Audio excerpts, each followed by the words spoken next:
خلافتنا بمسرور فتية عظيم شأنها بين البرية.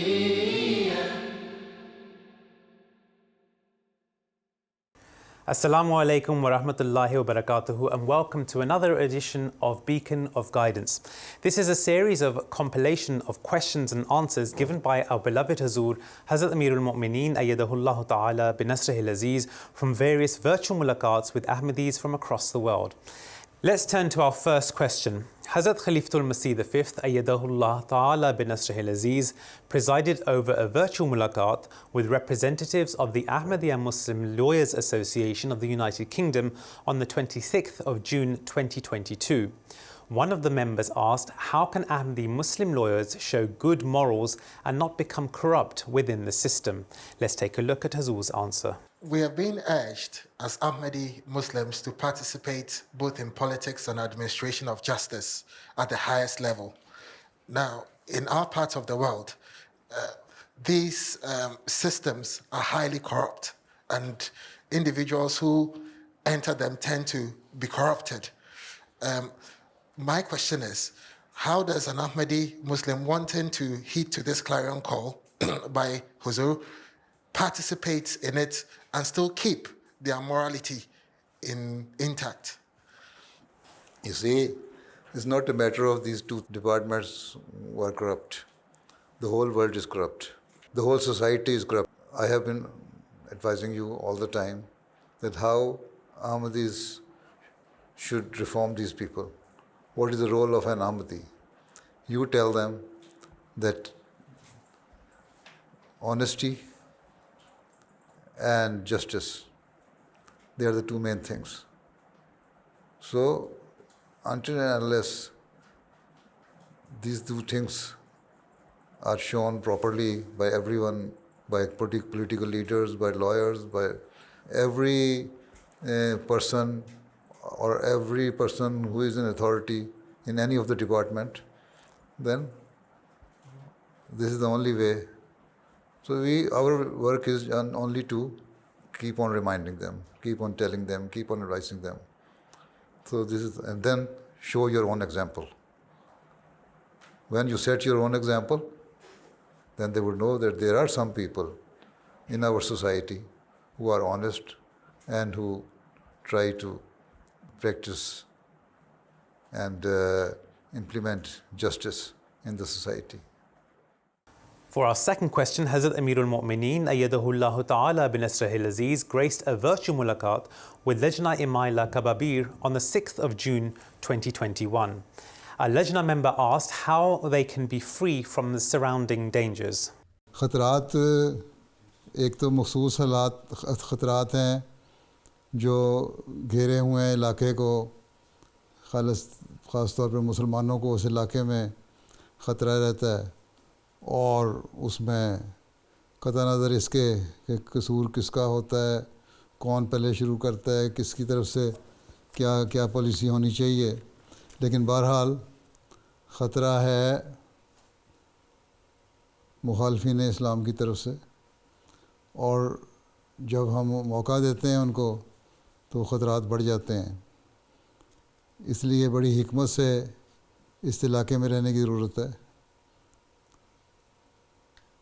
और अपने सही नमूने, कल भी मैंने बताया था, सही नमूने पेश करने की ज़रूरत है जो इस्लाम की हकीकी तालीम के नमूने हों, और किसी को मौका ना दिया जाए कि इस्लाम के ख़िलाफ़ कोई बात करे। अमूमी ख़तरात सिर्फ़ यहाँ की बात नहीं है, जो सबसे बड़ा ख़तरा है वो दुनिया में हर जगह आजकल मौजूद है, और वो ख़तरा है दजाली ताकतों के गलत किस्म के कामों की तशहीर, जो मीडिया के ज़रिए से, इंटरनेट के ज़रिए से, मुख्तलिफ़ ज़राए से दुनिया में हर जगह हो रही है, और उसकी वजह से एक दीनदार ख़ानदान में पैदा होने वाला बच्चा या बच्ची अपने दीन को भी भूल रहा है और दुनिया की और मादियत की तरफ ज़्यादा तवज्जो पैदा हो रही है। इससे बचने की हमें कोशिश करनी चाहिए। इसके लिए अपने बच्चों की तरबियत करनी चाहिए और माँओं को इसके लिए अपना किरदार अदा करना चाहिए। बचपन से ही माएँ अपने साथ बच्चों को अटैच करें, उन्हें बताएं कि दीन क्या है। और हमेशा एक अहमदी माँ का काम है कि अपने बच्चे के दिल में ये डाल दे, दिमाग में डाल दे, रासख कर दे उसको अच्छी तरह कि दीन को दुनिया पे तुमने मुकद्दम रखना है। दुनिया की जो ख्वाहिशात हैं या दुनिया की जो चकाचौंध है उसको वो तुम्हें मुतासर करने वाली ना हो, बल्कि हमेशा हर मौके पर दीन मुकद्दम हो। और जब दीन मुकद्दम होगा और खुदा ताला की रज़ा मुकद्दम होगी और उस रज़ा को हासिल करने के लिए तुम कोशिश करोगे, अपनी इबादतों को संवारोगे, अपना अल्लाह ताला से ताल्लुक़ पैदा करोगे, आला अखलाक इख्तियार करोगे, इस्लामी तालीम पे अमल करोगे, तो अल्लाह ताला की रज़ा हासिल करने वाले बनोगे। और जब अल्लाह ताला की रज़ा हासिल होती है तो दुनिया ख़ुद ब खुद मिल जाती है। बस ये बचपन से इस बात की तरबियत की ज़रूरत है। अगर ये तरबियत आप अपने लड़कों और लड़कियों और बच्चों और बच्चियों में कर दें तो अगली नस्लों को संभालने वाले बन जाएंगे। और यही बड़ा चैलेंज है। ये छोटे मोटे चैलेंज तो आके हालात के मुताबिक उठते हैं, इनको आप चैलेंज ना समझें। असल चैलेंज ये है कि दुनिया में जो बुराइयां फैल रही हैं उनसे हमने किस तरह मुकाबला करना है। जब उनके मुकाबले के लिए तैयार हो जाएंगे तो अपने माहौल में जो हालात हैं उनको भी संभालने के लिए तैयार हो जाएंगे। For our third question, we turn to Australia. Hazrat Khalifatul-Masih V, Ayyadahullah Ta'ala bin Nasrihil Aziz, granted a virtual mulaqat with Khudam al-Ahmadiyya Australia on the 26th of June 2021. A khadim had asked how one can know if a failure was due to a lack of effort or destiny. Beloved Hazur, some people achieve a lot with minimal effort, while others put in a lot of effort yet keep struggling. How can we know if this is due to destiny or lack of effort? How do you know that they have not done proper effort? You only know about yourself.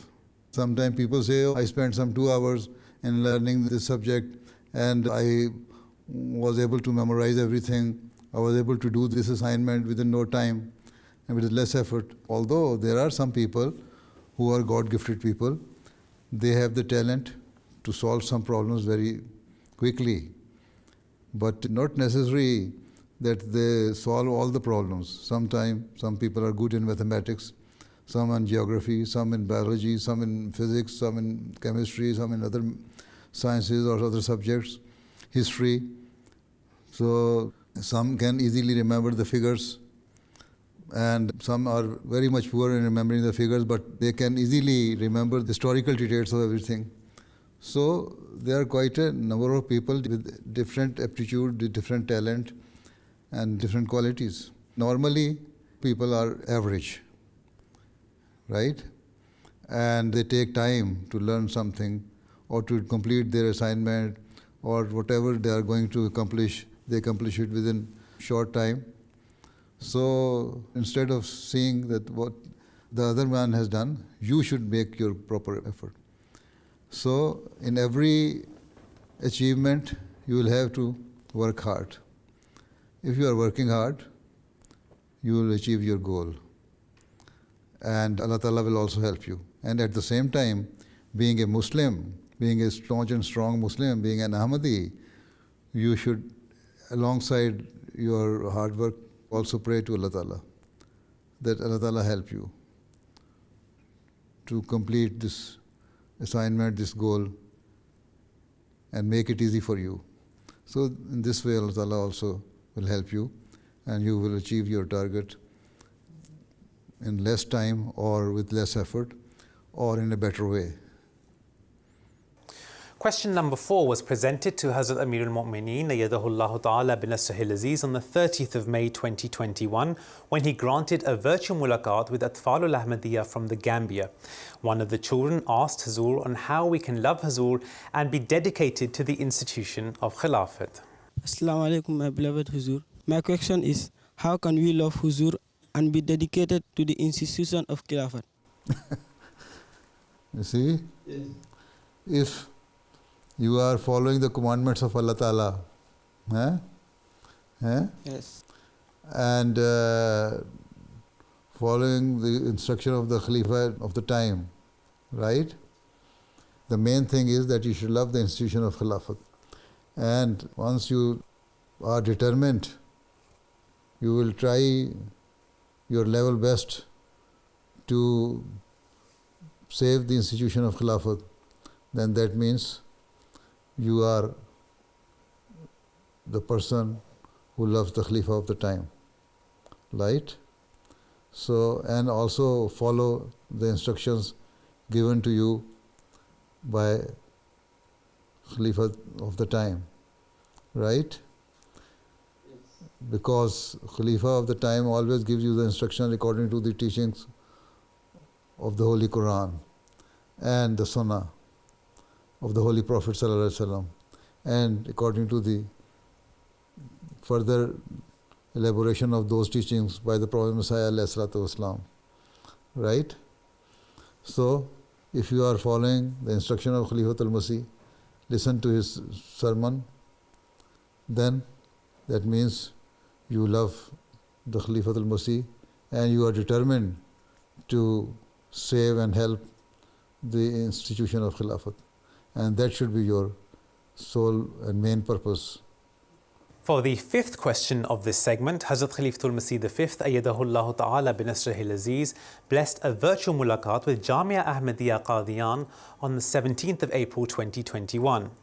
One of the students had asked beloved Hazur, how does one derive pleasure in salat? حضور میرا سوال یہ ہے کہ نمازوں میں لذت اور دعاؤں میں سوز کس طرح پیدا کر سکتے ہیں؟ بات یہ ہے کہ حضرت مسیح علیہ السلام کے کلام کو پڑھتے ہو نا، باتیں کو پڑھتے ہو نا، تو حضرت نے ایک موٹا نسخہ بتایا کہ اگر تمہاری ایسی حالت نہیں ہوتی تم رونی صورت بنا لو.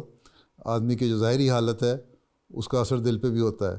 بس پھر کبھی رونی شکل بنا لو، کبھی کوئی تکلیف پہنچی ہے ہیں؟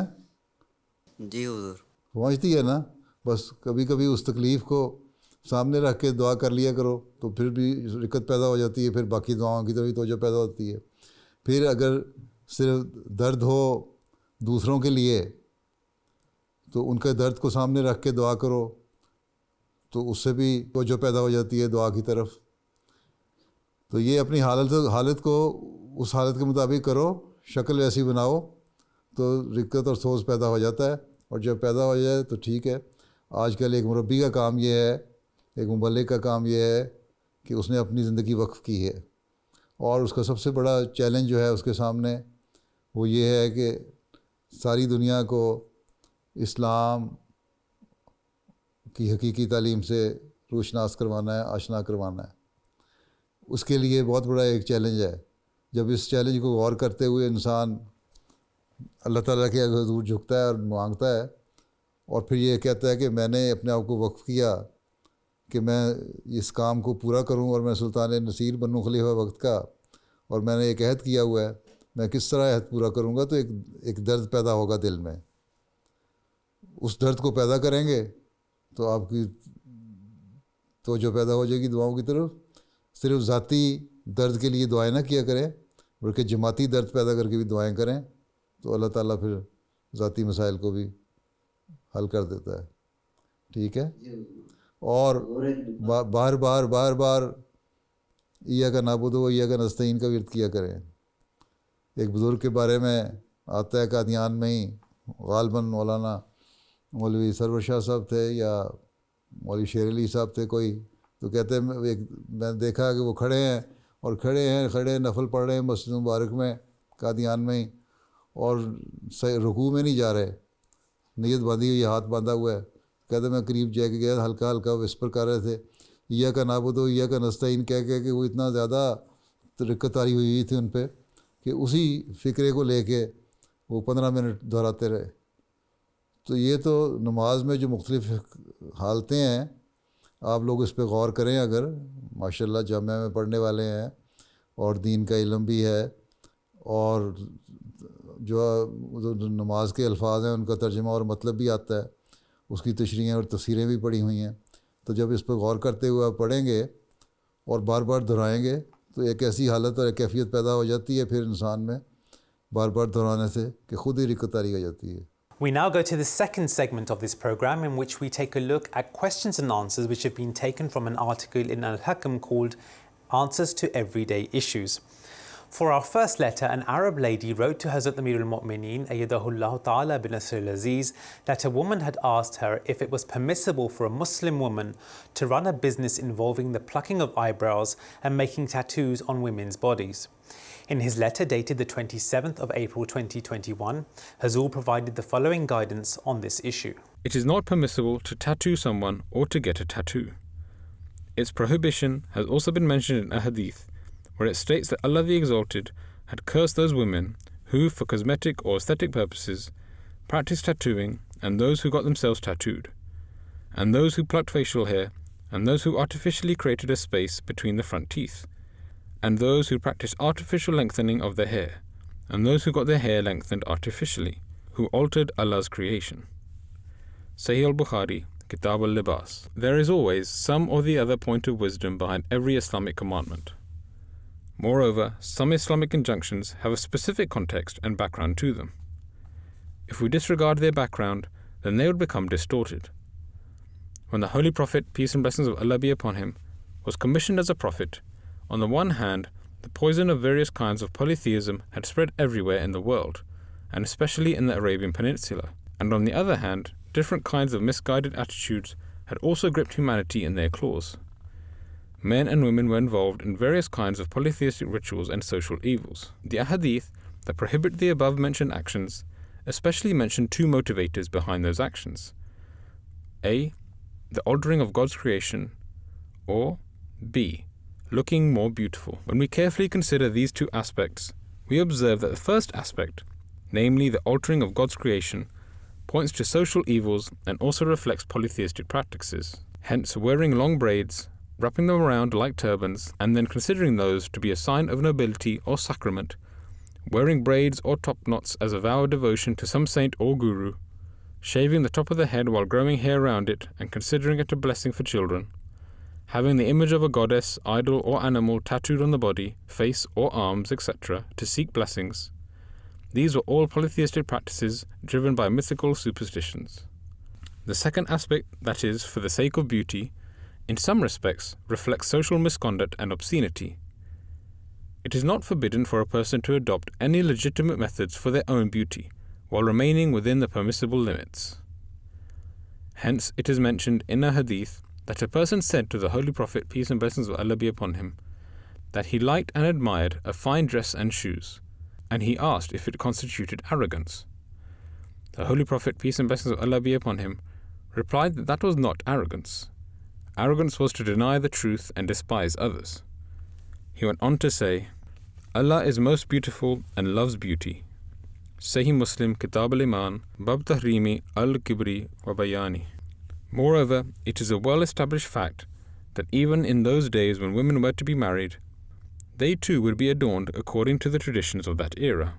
Therefore, the attainment of beauty, about which the Holy Prophet, peace and blessings of Allah be upon him, warned of God's curse, certainly means something else. Hence, when we carefully ponder over the ahadith in this regard, we see that the Holy Prophet, peace and blessings of Allah be upon him, when prohibiting these things, added that the children of Israel perished when their women started such acts. At the time of the Holy Prophet, peace and blessings of Allah be upon him, lewdness was common among the Jews, and at that time there are several brothels in Medina. Women who were involved in this business would employ such tactics of embellishment to beguile the men. Hence Allah's Messenger, peace and blessings of Allah be upon him, expressed his dislike and forbade believing women from using those means of enhancing beauty. Thus the prohibition of these things appears to stem from the wisdom that if they result in such an artificial change in the physical appearance of an individual, that the distinction between man and woman, which God Almighty had created in human beings, vanishes, or there is a fear that this kind of action may lead to inclinations towards shirk, which is the gravest of sins, or if these things are carried out in order to beguile the opposite sex in an impermissible manner, then all these actions would be considered unlawful and actionable. As far as getting a tattoo is concerned, whether it is a man or a woman, the only purpose behind it is to show it off or to beguile the opposite sex in an impermissible manner. That is why people usually get tattoos on body parts that they may then expose and exhibit to the public. However, if a person gets a tattoo on a body part which is commanded to be veiled, satr, then first of all, while having that tattoo, the individual violates the commandment of parda and commits obscenity which is against the teachings of Islam. Moreover, one idea behind getting tattoos on the veiled parts of the body is that they may be exposed in front of the opposite sex while committing evil deeds. All of these methods are prohibited because they contradict Islamic teachings. Furthermore, tattoos have also been linked to a host of physical and health issues. For instance, the sweat glands under the skin are badly affected in the areas of the body that have tattoos. That is, having a tattoo reduces the sweating in the concerned parts of the body, which is harmful to one's health. Similarly, since tattoos become permanent features on the skin, sometimes as the body grows or shrinks, so does the shape of the tattoo, which makes the tattoo look ugly instead of beautiful. Then such individuals begin to think of them as a plague that they cannot get rid of. Thus, for these reasons alone, it is futile and absurd to get a tattoo. As for the question of women shaping eyebrows for beauty, while staying within their Islamic limits, it was within the context of the above-mentioned vices that the Holy Prophet, peace and blessings of Allah be upon him, forbade such things to the believing women. However, he also gave permission in exceptional circumstances on grounds of someone's suffering or illness. Hence, it is narrated by Hazrat Abdullah bin Mas'ud radiallahu anhu that, I heard Allah's Messenger, peace and blessings of Allah be upon him, forbidding the plucking of hair, filing of the teeth, having artificial hair, and having tattoos done except on grounds of illness. Islam has made actions dependent on their intentions. Therefore, in this age, there is nothing wrong with a woman making use of these things in a lawful way, and for a legitimate purpose, as long as she is observing the Islamic injunctions regarding hijab. Nonetheless, if these actions lead to an inclination towards vices, or they lead to an expression of any polytheistic rituals, or disobedience to a clear command of Islam, for example, if women do not take full care of their parda and expose their private parts, satr, in front of other women while having their waxing or other treatments etc. done, then such actions would be counted among those against which we have been warned by the Holy Prophet, peace and blessings of Allah be upon him, and they would be unlawful. Furthermore, it should also be kept in mind in this regard that Allah the Exalted has declared discord and disorder to be greater sins than murder, and has commanded their abolition. There have been some instances where marriages were dissolved or divorces were issued after marriages because a husband found out later that the woman had facial hair. If they are not cleaned or plucked out, these few hairs would ruin more houses, and a long series of unpleasantries would begin. In any case, it was not at all the objective of the Holy Prophet, peace and blessings of Allah be upon him, to give rise to a situation in society that would lead to the spread of disorder in the homes. The wisdom behind his uttering such harsh words appears to be that since polytheism is the gravest of sins, and these practices were employed for the sake of various deities etc., or since they used to be tools for promoting indecency, he expressed his disgust about them in the strongest possible terms, and thus uprooted polytheistic customs and indecency. For the second letter, in response to a report submitted by the Nazim of Dar al-Iftar regarding the offering of Jummah or the Zohar prayers after the Eid prayer in case of the coinciding of Eid and Friday, Hazrat Amir al-Mu'mineen, Ayyadahullah Ta'ala bin Nasrihil Aziz, in his letter dated the 16th of May 2021, provided the following guidance. We only find the position and practice of Hazrat Abdullah ibn Zubair radiallahu anhu in support of not performing the Jummah or the Zohar prayers following the Eid prayer in case of the coinciding of Eid and Friday. This view is merely based on a maqtu narration. Moreover, we find a contradiction in the statements of two of the narrators of this tradition. According to authentic and reliable ahadith, the sunnah of the Holy Prophet, peace and blessings of Allah be upon him, the view of the rightly guided caliphs and the companions, peace be upon them, were that all of them would perform the Friday prayer on time in such a case, in addition to performing the Eid prayer, and would give leave to the people coming from remote places, and would direct them instead to offer the Zohar prayer in their respective areas. Or, on some occasions, they did not offer the Friday prayer after the Eid prayer, but the Zohar prayer was certainly still offered on time. The same view and practice are found during the times of the promised Messiah, may peace be upon him, and his caliphs, except for the one-off practice of Hazrat Khalifatul-Masih III, may Allah have mercy on him, when he did not perform the Jummah or the Zohar prayer after leading the Eid prayer, in accordance with the above-mentioned narration of Hazrat Abdullah ibn Zubair radiallahu anhu. However, this narration of Hazrat Abdullah ibn Zubair radiallahu anhu is not based on any statement or action of the Holy Prophet, peace and blessings of Allah be upon him, or his rightly guided caliphs. Therefore, the obligatory prayers cannot be abandoned just because of this maqtu narration, whose narrators also contradict each other. Thus, please revise the book Fiqh Ahmadiyya to exclude the section based on this tradition from it, and write there that if Eid and Friday coincide and Jummah is not offered following the Eid prayer, then the Zuhr prayer must still be offered on time. For our third letter, a lady asked Hazrat Mir al-Mu'mineen Ayyadahullahu Ta'ala bin Nasr al-Aziz why one should not recite the Holy Quran from noon to 1 o'clock in the afternoon and when the sun is rising. Hazur, in his letter dated the 16th of May 2021, provided the following response. Reciting the Holy Quran at the times mentioned in your letter is not forbidden anywhere. However, the Holy Prophet, peace and blessings of Allah be upon him, did forbid offering salat at 3 times during the day, namely when the sun is rising, when the sun is setting, and at noon when the sun is at his peak. And he also explained the reason for this prohibition. Hence, Hazrat Amr bin Abasa al-Sulami radiallahu anhu narrates, I said, O Prophet of Allah, peace and blessings of Allah be upon him, please tell me what Allah has taught you and which I do not know. Tell me about the prayer. He said, observe the dawn prayer, then stop praying when the sun is rising, till it is fully up. For when it rises, it comes up between the horns of Satan, and the disbelievers prostrate themselves to it at that time. Then pray, for the prayer is witnessed and attended by angels, till the shadow becomes about the length of a lance. Then cease prayer, for at that time hell is heated up. Then when the shadow moves forward, pray the Zohar prayer, for the prayer is witnessed and attended by angels, till you pray the afternoon Asr prayer. Then cease prayer till the sun sets, for it sets between the horns of the devil, and at that time the disbelievers prostrate themselves before it. Sahih Muslim, Kitab Salatil Musafirina wa Kasriha, Babu Islami Amr ibn Abasa. Thus, it has been forbidden to offer salat during these 3 times. However, there is no prohibition on reciting the Holy Quran. So of course, you can recite the Holy Quran at any time you wish. There is no restriction on it. And for our final letter, someone asked Hazrat Amir al-Mu'mineen Ayyadahullahu Ta'ala bin Nasr al-Aziz for guidance on whether short selling was halal or haram.